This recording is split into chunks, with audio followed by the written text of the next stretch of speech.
avec ma deuxième invitée, Irène Boulanger-Michaud. Bonjour Irène. Bonjour Françoise. Ça va? Très bien, merci. Merci d'avoir accepté notre invitation Oh, de ça me fait participer à notre plaisir. émission. Irène, début de la peinture, début des années 80. Oui, et c'était comme un retour, parce que j'ai toujours joué dans le dessin et joué dans la peinture quand j'étais plus jeune.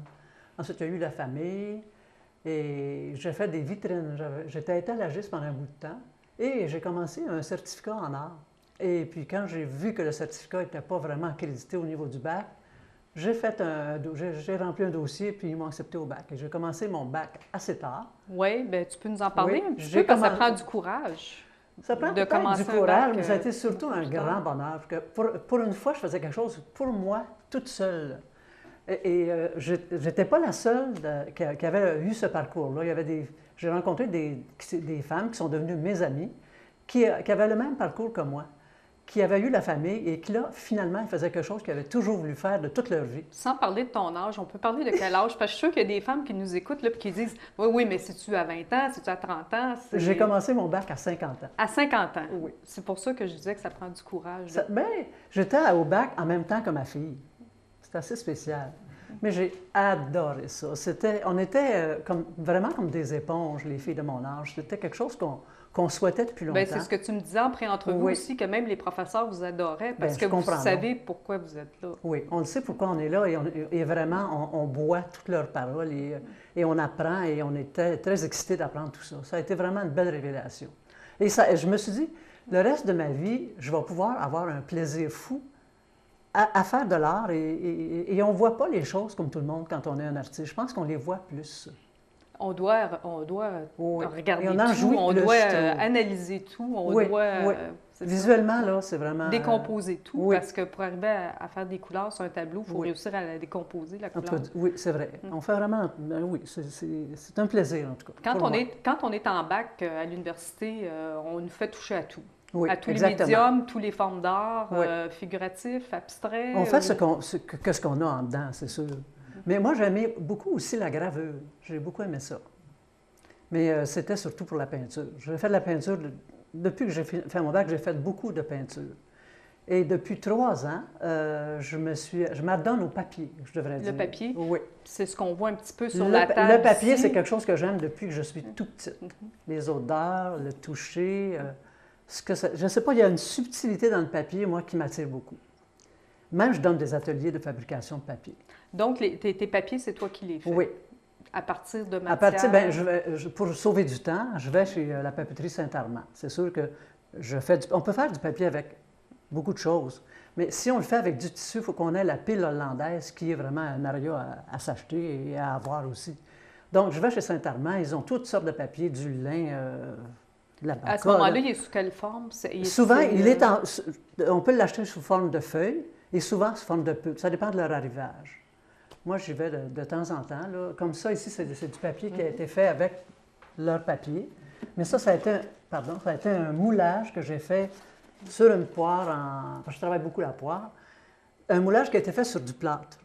Et d'après ça, ensuite, je l'ai couvert de papier de soie, puis je le peins. Là, je vois que tu ouvres la poire, là, Ouais. comme ça. Et c'est un livre Moi, d'artiste. je tiens quelque chose Oui, aussi dans mes mains c'est qui un fait livre. partie de ta poire. Quel est C'est- l'intérieur de la poire? C'est l'intérieur de la poire, ce sont des tranches de poire. Des tranches de poire. Oui, des tranches de poire avec mon papier, où est-ce que je suis intervenu avec toutes sortes de médiums. Et dedans, il y a des phrases, des citations ou des mots qui vont avec la poire, comme garder la poire pour la soif, entre la poire et le fromage, bon, des expressions que la langue française a sur la poire. Ça, on Et sert ça entre dans la dedans, et poire. puis c'est réglé. C'est ce que tu appelles ton livre d'artiste. Oui. Dans le fond, c'est un livre d'artiste. Un livre d'artiste, c'est souvent fait avec de la gravure, on peut être avec des illustrations, mais dans mon cas, mes livres, c'est des œuvres d'art qui prennent la forme de livres. Il y a une nuance entre les deux. Parce que, Parce on que a, les on durs a et que- purs diraient, c'est pas des livres d'artiste, ça. Mais on a quelques autres Oui, exemples. en voici un autre.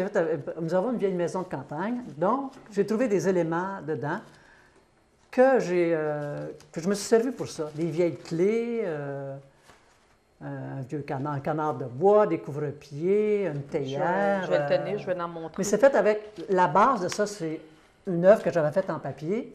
Et ce que j'ai fait avec les éléments que j'ai trouvés dans ma vieille maison, c'est de la broderie que j'ai fait sur le papier, En d'objets fait, que j'ai là, trouvés ici, là-bas. est-ce que tu as fabriqué chaque page? Non, pas celle-là. OK. J'ai C'est des triché cette papiers fois-là. déjà existants Oui, oui, que tu as d'accord. peints. J'avais comme une œuvre abstraite dessus, que j'ai décidé que ça deviendrait les pages de mon livre, et j'ai décidé de broder dessus les éléments que j'ai trouvés dans notre vieille maison.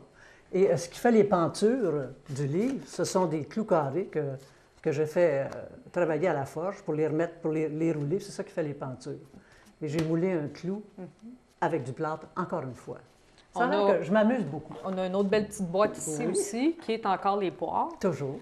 Donc, si la boîte est bien fermée, Oui. je vais essayer de bien montrer à la caméra.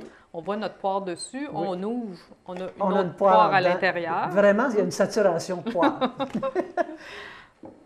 Et à l'intérieur, il y a les petits livres, encore une fois. Oui, il y a des poires dedans. Et l'autre livre, c'est le postérieur des dames. Qui ressemble à des poires. Les femmes poires, d'ailleurs. Il y en a une qui est vraiment plus poire, c'est celle-là.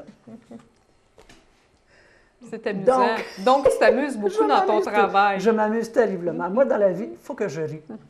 Et que la vie peut être assez sérieuse comme ça, que je m'arrange pour que ça soit agréable. Je m'amuse. Donc, faire le papier, on a fait, une de mes amies et moi, on a fait une exposition de livres d'artistes qui s'est promenée à 4 endroits depuis qu'on a commencé l'exposition.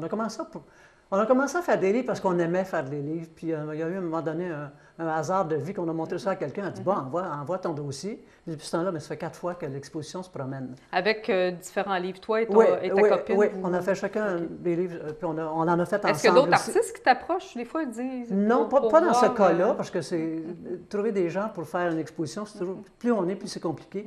Donc 2, c'est bien assez, c'est correct. Mais on a déjà fait aussi une exposition à la galerie Paul Maurice sur des carnets d'atelier. Ça a été une exposition qui a eu un bon succès parce que des livres d'atelier, des carnets d'atelier, les gens pouvaient voir l'intimité dans le fond d'un artiste, parce que ce qu'on fait là-dedans, les gens sont curieux, oui, sont curieux. ça. Mais on met toujours quelque chose d'assez intime dans le fond. Oui. Moi, je fais des carnets tout le temps depuis une dizaine d'années. Je suis rendu à plusieurs carnets, en plus de carnets de voyage. Carnet de voyage, on peut en parler un petit peu. Oui. Tu me demandais, dans ton travail, tu me disais qu'il y a eu une influence parce que tu voyages beaucoup c'est parce qu'on a une fille qui vit en Asie, qui vit à Pékin. Donc, on est allé quelques fois en Chine et j'ai été influencé, évidemment, par ce que j'ai vu. Je devrais dire que ce ne sont pas les mêmes couleurs que la Chine, parce que la Chine, les ciels qui sont bleus sont assez rares. Il y a énormément de pollution. Oui, énormément de pollution.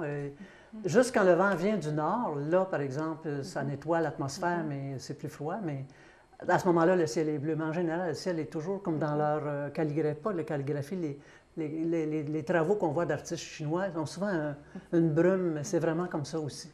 Et c'est là que tu as laissé aller un petit peu de détails, moins de détails dans tes toiles, la simplicité. Pas de détails du tout, parce que dans le fond, d'avant ça, je faisais de l'abstraction. Et depuis que je suis allée là-bas, ben c'est plus concret, je devrais dire, comme œuvre, mais ce sont des images qui me sont restées émotionnelles et visuelles, mais juste le reste, je ne travaille jamais avec des photos, c'est juste l'essence de la Chine qui m'est restée que je fais avec. Puis tu le rends bien parce que la toile qui est derrière toi, on le sent. Ça s'appelle les jardins de Suzhou. C'est un endroit historique, je pourrais dire. C'est comme une Venise dans le bout de Shanghai. Et on l'a vu l'hiver. On a fait cette exposition-là l'hiver. On a vu, ce que je dis là, on a vu la Chine en hiver. Et c'était pas fleuri, évidemment, mais c'est la sensation de ce genre de cette ville-là qui m'est restée, que je fais ça. On parle de Pékin, on parle de voyage. Il y a un autre beau petit projet sur lequel tu travailles qui fait partie un peu des voyages, c'est les cartes postales. Oui! C'est un projet qui se passe à Rivière-du-Loup. Oui. Tu me corriges si je me trompe? Non, c'est bien ça, au musée du Bas-Saint-Laurent, Rivière-du-Loup. Ça, là, ici, j'en ai plein de cartes postales. Oui, ce sont mes dernières. Explique-nous qu'est-ce que c'est, ce projet-là. C'est un projet qui a eu lieu l'année passée et ils ont tellement eu de succès au musée là-bas qu'ils ont décidé d'en faire un cette année. Donc, on envoie des cartes postales, on les fabrique, on les envoie au musée du Bas-Saint-Laurent. Donc, on fait un recto-verso. Oui, c'est intéressant. De la carte postale. Oui, et puis ces cartes-là vont être offertes aux gens en encans silencieux au musée du Bas-Saint-Laurent en septembre. Et les gens qui veulent l'acheter, parce que c'est des petites œuvres d'art finalement, les gens qui veulent les acheter paient 10 $. Puis si moi je veux celle que toi tu as achetée, je te mets 5 $ de plus si elle est déjà vendue. Donc, puis ces fonds-là vont à un groupe d'artistes hétéroclites de la région là-bas. Donc, c'est ouvert à tous les artistes À du Québec, travers le monde. à travers le monde. Ils Ça veut en dire qu'on ont peut reçu, aller, ils on en peut ont aller reçu chercher partout. des cartes Oui. postales d'un artiste qui peut venir de Pékin. Oui, ou, absolument. Est-ce que tu en as malé à partir de Pékin? Ah, mais non. Je les ai toutes faites ici, mais je n'avais pas le temps, là, parce que je les fabrique, donc je n'avais pas apporté mon matériel là-bas. Mais on aurait pu aussi. Là, si vous voulez voir sur l'Internet, ça s'appelle Symposium d'art postal. On va vous arrivez l'écrire dessus. à l'écran. Fait que tous les artistes qui sont à l'écoute, qui seraient intéressés, pourraient faire leur petite carte postale. Absolument. Ça s'en va au musée Rivière-du-Loup. Oui. Puis là, c'est vendu. C'est vraiment... Puis on peut, déjà, jusqu'à date, à chaque fin de mois, ils mettent le site à jour. Donc, il y en a déjà, jusqu'à la fin février, on les voit. Là, on voit les cartes qui sont déjà là. Si on n'est pas artiste et qu'on est intéressé à acheter ces cartes-là, déjà, on peut aller se faire une idée. Absolument. Est-ce qu'on peut déjà miser sur ces cartes? J'ai l'impression qu'on peut miser probablement au mois de septembre, pour donner la chance à tout le monde. L'exposition, c'est quelle date? En septembre. Je n'ai pas la date exacte. Je sais que c'est en septembre. L'année passée, c'était le 3 septembre. En allant sur le site, on va vous allez savoir. toutes les informations. La dame s'occupe de ça, s'appelle Raymonde Lamotte, qui est une artiste elle-même aussi. Et puis, je trouve qu'elle travaille fort avec ça, mais c'est intéressant comme projet, je trouve. Parce que si je voulais le savoir, c'est 300 rue Saint-Pierre, Rivière-du-Loup. Ça va être un rendez-vous aux gens. Irène, je te remercie beaucoup d'avoir été avec nous. Ça me fait plaisir de te recevoir. Puis ton travail avec le papier, bien lâche pas, c'est amusant. C'est ça, je lâche déjà. C'est très intéressant. Au revoir. Merci. Merci d'avoir été avec nous. De retour la semaine prochaine avec encore des invités tout aussi passionnants. Au revoir.